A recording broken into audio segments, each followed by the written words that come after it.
Welcome back to another episode of the Mamas Podcast. I'm your host, Madison Walker, and in case you did not know, Mamas is an acronym that stands for Madison on Motherhood, Marriage, and Stuff.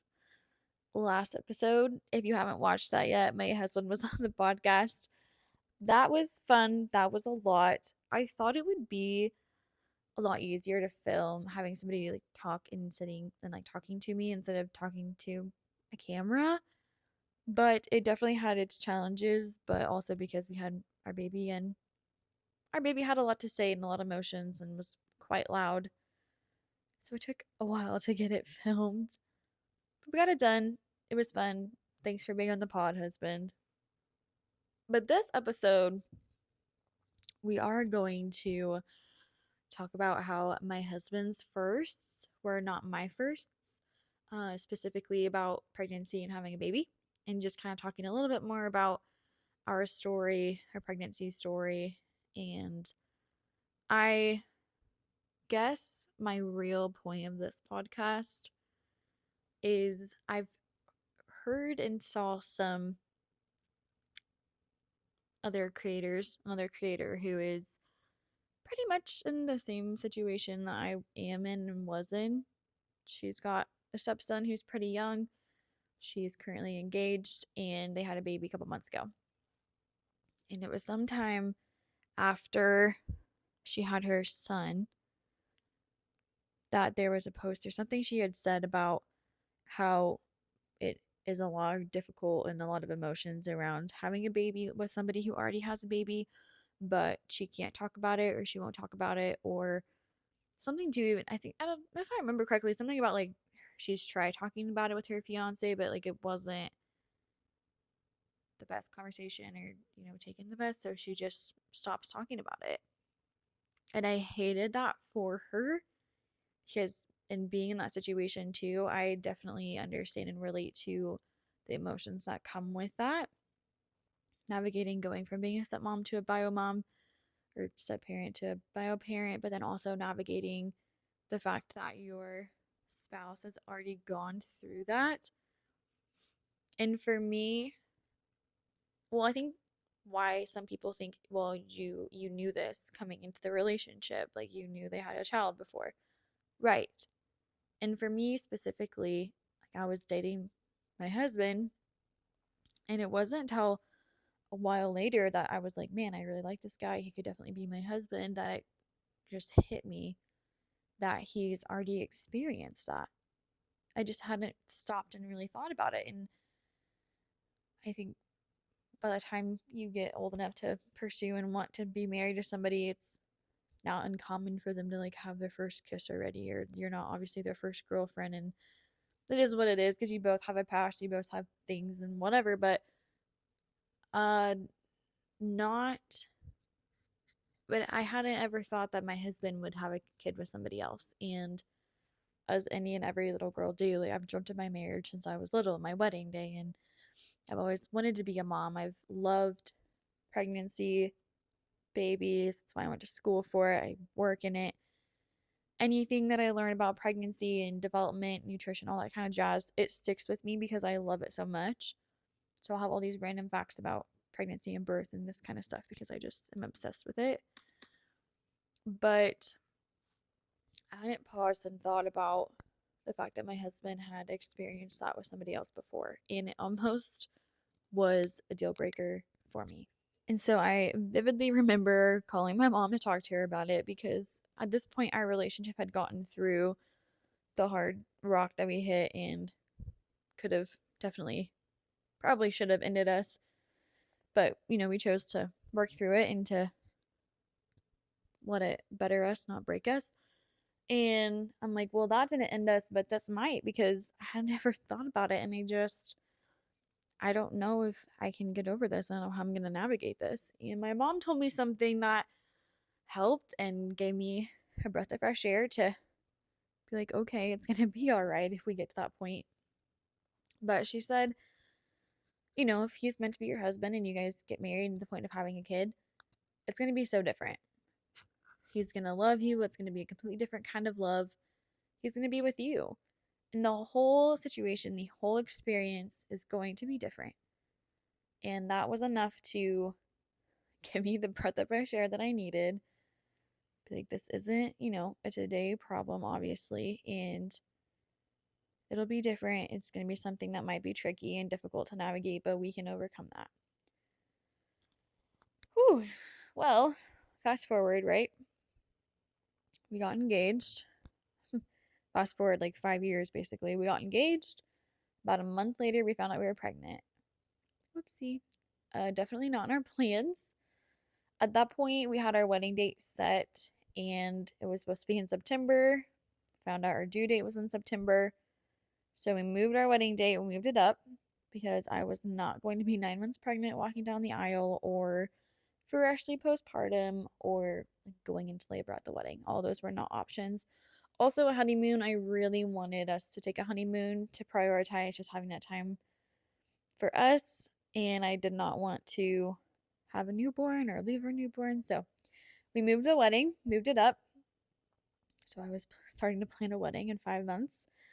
And we started to tell family, which truthfully was not easy. So I come from a family that strongly believes you should wait to have babies until you're married. And I agree with that for sure. And when it comes down to it, the situation could have been a lot worse. Really could. Really could have. But still, there definitely was shock and I would say disappointment. There was excitement, and as the pregnancy progressed and the due date got closer, that excitement grew for sure.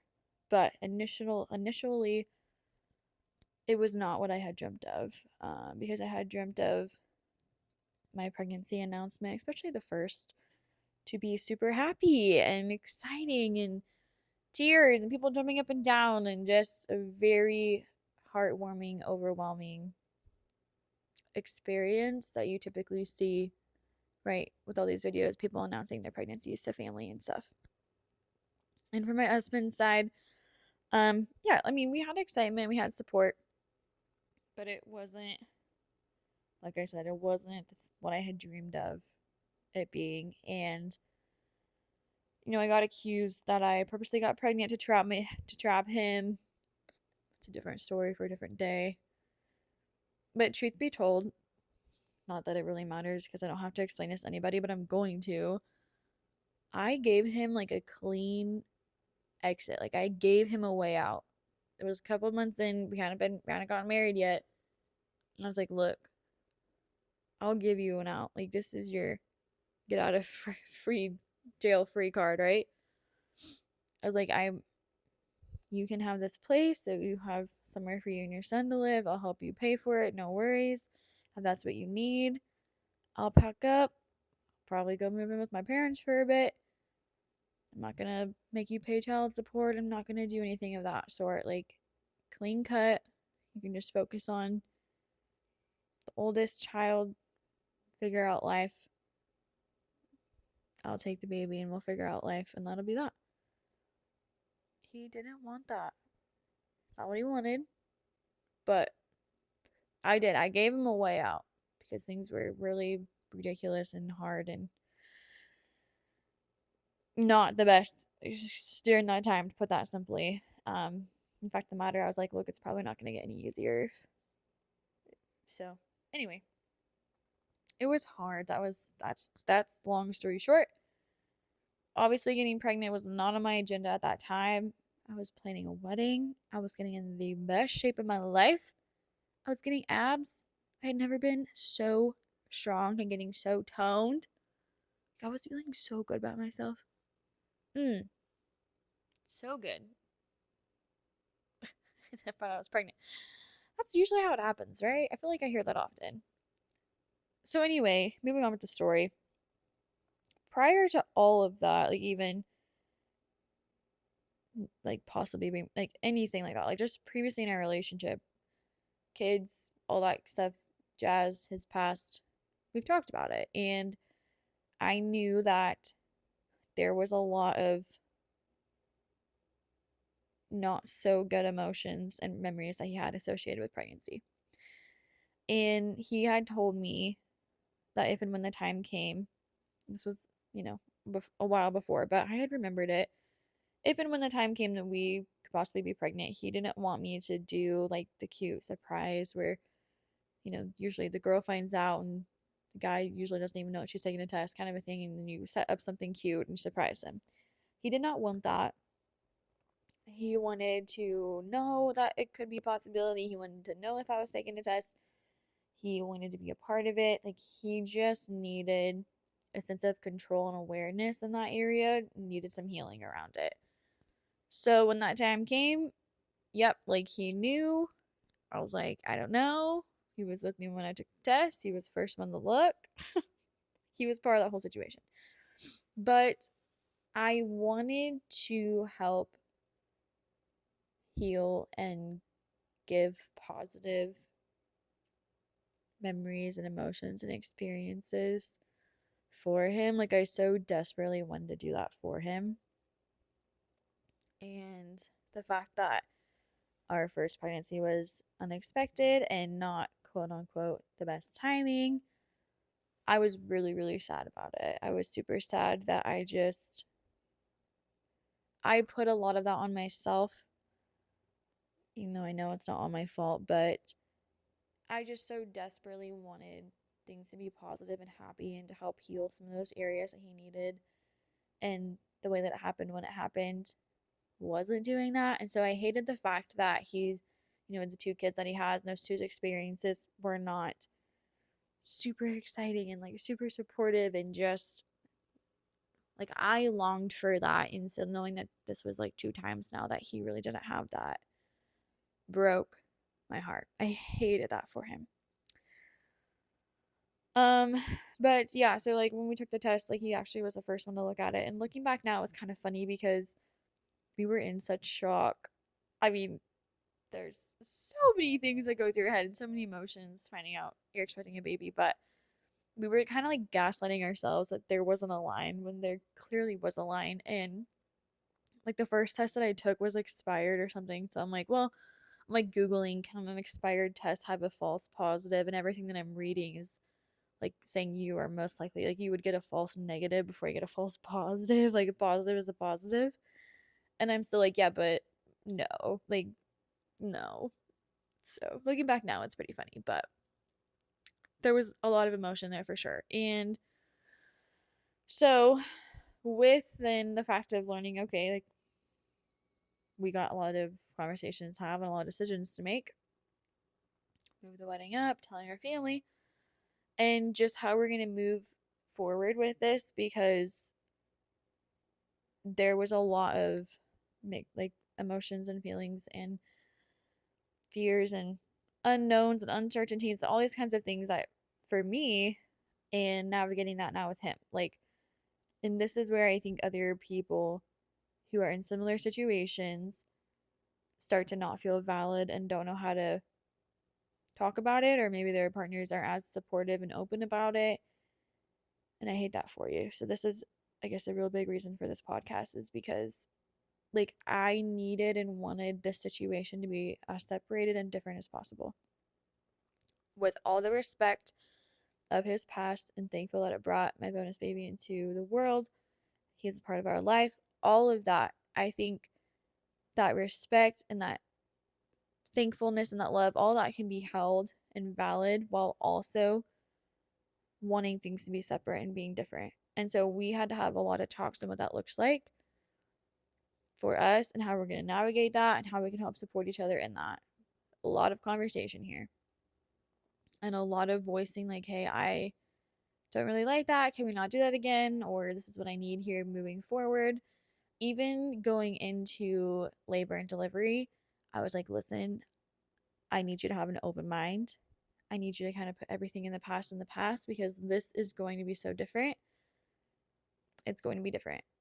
Everything's going to be different. How I'm approaching birth and the process and everything is going to be different. And like, let's learn new things together, educate ourselves, and let this be our own new, different, separate experience. Um, I was open and appreciative to any thoughts and ideas and insight, because like the fact of the matter is, like, yes, he had gone through it before, But also with that, like I didn't want to hear comparisons. I really didn't want to hear similarities. I just didn't want it to be associated. Like I needed, I wanted it to be different. And I think too, in order for him to have some of that healing and peace that I really wanted him to get and to have, where he had a lot of anxiety and bad memories, I was like, we're gonna have to like need to separate the two, or just be open and know that this can be good and this can be healing and this can be positive. You're just gonna have to really open your mind and let that be the case. It was difficult though too, because I felt like I had a lot of the excitement and optimistic on my shoulders. Like it was just, there wasn't a whole lot of positivity around my pregnancy. And that was really hard to go through.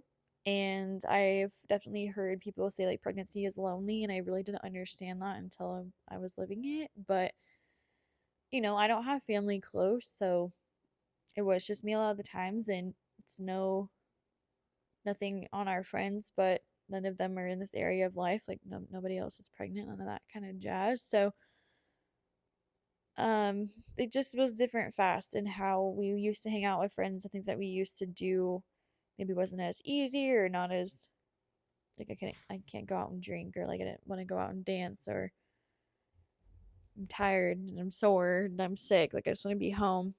So anyway, pregnancy is a lot and a lot of emotions, and then you add this extra stuff to it and not having a lot of positivity around it. It's difficult. We had to have a lot of conversations and ways that I can help support, and how can we do this and move forward. So another area that I put a lot of guilt on myself, even though it's literally nobody's fault. Nobody can control this. Like it's all in God's hands. But my husband really, really wanted a girl. And I wanted a girl, open to a boy. But I think I knew for sure, like, it was a boy. But I was still optimistic that it could be a girl. But I felt like that was another area that I could just help make this happy and positive for my husband. And when we found out it was a boy, I was sad, but I was sad because I knew, I just felt like another area that like I let him down in, even though like us getting pregnant when we did is not just my fault, and it being quote unquote not the right time, like that wasn't my fault, and it not being a girl like isn't my fault. But I took so much of that on myself. I put so much of that guilt on me. And it just made me so sad, feeling like, dang, like this is something that could have helped bring some maybe happiness and positive to the whole situation. And I was like, man. Um, but I'm very thankful and happy it's a little boy. He's exactly what we needed, 100%. 100%. And even looking back on it, when I first came into my husband and bonus son's life, I did not know how to be a boy mom. Like I had an older brother and then little sisters. So I was like, how am I supposed to do this? And then finding out we were pregnant, I was like, wait, I don't know if I could be a girl mom. Like I don't know how to navigate that. Like I feel better being a boy mom right now. So we still would love to have a little baby girl, God willing, someday, but you know, we'll just see. So anyway, that also was just hard because I wanted so bad to have just positive, happy, exciting, all of it, and it wasn't. It just wasn't really our story. Um, so the fact that finding out was hard, announcing to people was hard. It just wasn't a lot of positivity around the pregnancy. It hit me just really hard. And looking back, it's all okay. We survived. I survived. Lots of good things. I just want to validate to others out there who, maybe are a step right now and finding out you're expecting, so navigating being a step to a bio. It's okay. You're not alone in that. And any of the feelings that you're having, the emotions, the good, the bad, the ugly, the exciting, anything, they're okay. They're so okay to have, and they're valid to have. And I hope that you and your partner are able to have conversations that are truthful and honest and healthy, and you guys are able to find ways to help support each other through that. Because I could imagine, even on the men's side of things, like being a stepdad and then having a baby with your wife, that I'm sure there's some feelings that are the same that I was experiencing, and that's so valid. Have that conversation sooner than later, even if you're not to the point of having kids or not expecting one. I think it's really good just to know what their experience was like, what kind of things caused that. In the perfect world, what are some things that would help heal that? And then you're going into knowing maybe where some of these touchy areas are, these hard points are, and then asking, like, I would love for the next one or for ours to maybe help bring some positive feelings or emotions around this area if that's something you're open to. And how could I help support you in that? What are some ways that we could do that? Just to be mindful and aware. Conversations, and respecting the fact that whatever the emotions and feelings and needs are valid. And then the question is, how can I help support you in this, where both of our needs are getting met to the best of their ability and we're making the most of the situation. The episode with my husband, he was saying, like, the problem isn't, it's us against the problem. So, not that, the pregnancy or anything like that is a problem, but the fact of, like, if there's any not good feelings and emotions associated with that, how can we work together to make that a little bit better for each of us? So, I kind of wrapped this all up. I think we're to the point right now that my husband and I are in agreement to having at least one more little baby. Not anytime soon, God willing, at this point, but I hope and I'm optimistic that, like, I'll be truthful. There's some areas I could use some healing in. I haven't really talked about it, like, talked to my husband about it, but there's already been fear around just talking, like, when we think we would be ready to have another one and all that kind of jazz. But, I think we could handle two under two fine if that's kind of what we end up deciding. But I've had this fear of what other people would say and think. And that's been fueling me, of this, like, fear of, like, I don't want another one because I don't want people to be like, oh my gosh, like, they just had a baby and they're pregnant again. I don't want any of that negativity. I don't want to hear any of that at all, because I so desperately want and need it to be positive, for there to be excitement and joy and support around the whole thing. Because the truth is, that just wasn't the reality with my first. And that was just really hard to experience and really hard to navigate. But I am excited for if and when that time comes, because my husband is open and would like to have that experience of him being surprised. So that'll be fun to get to kind of experience that too, of it being a surprise and doing something cute for him now that he feels a lot better around that area. So to kind of wrap this up, I just wanted to be a voice out there for anybody who feels like they can't have a voice, or they don't know how to voice it, or they just feel alone, and maybe they've tried talking with their spouse about it and it just hasn't gone the best. And I hate that for you. So, under, like, hearing and knowing that that's been the case for some people, I just felt like it was important, and I wanted to say that if you would get anything out of this episode, your feelings around all of it are very valid, and it's okay to have them. You can have these feelings while still respecting and being appreciative of the past and their past and how it got here, like how your baby, your bonus baby, got here. It's okay if it feels hard and overwhelming at times. It's very special, and I would encourage you to not be afraid to talk about these feelings and seeing if there's things that can help you to help you feel more supported, whether that's, a certain conversation with your husband or your spouse or people around you. Pregnancy is not easy, and for what it's worth, I'm on your side, I'm in your corner. You're not alone. And I hope that this episode reaches the right audience of anyone out there who might need to hear this, and a little bit of support and encouragement, and just simply hearing the fact that your feelings around it are valid. So until next time, aim straight, shoot straight.